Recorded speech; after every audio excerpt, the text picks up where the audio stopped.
just going to put a little liquid nail just over that surface before I do the painting, because I did the other liquid nails on the other side. And I'm just putting a light skim just over that rough edge, or that exposed edge, because that was the hardboard, remember? That's just going to help before I do the painting.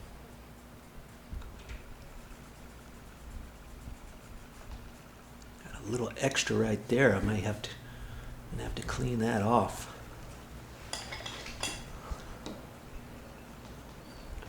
I could have put masking tape on there, but you know, there was such a little bit amount there. I thought I would see what happened. I just did it freehand. That's good. I do the touch-up paint. The touch-up paint's going to roll beyond that edge. Okay?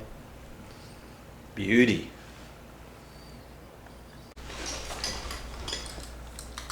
I went and scraped all that off with my sheetrock knife.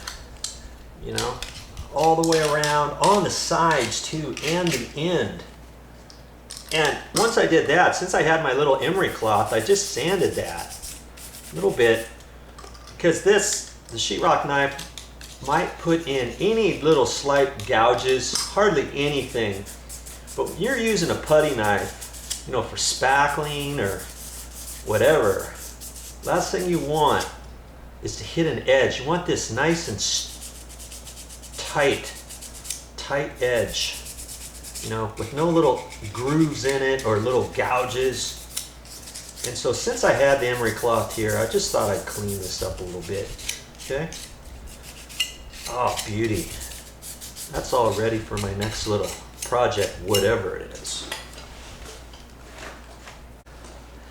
I got quite the mess going on here.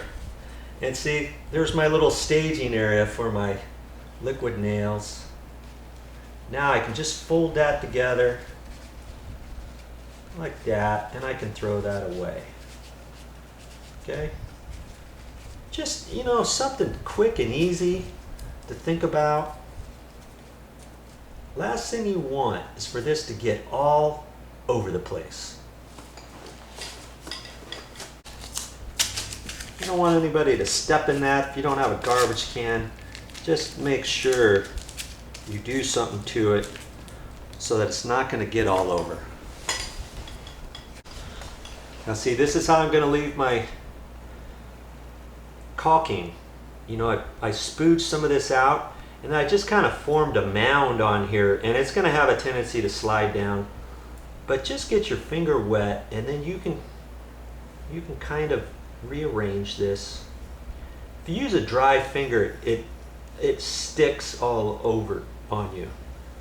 And then you try to dry that off, and pretty soon it gets all over. I got some on myself from the project, you know.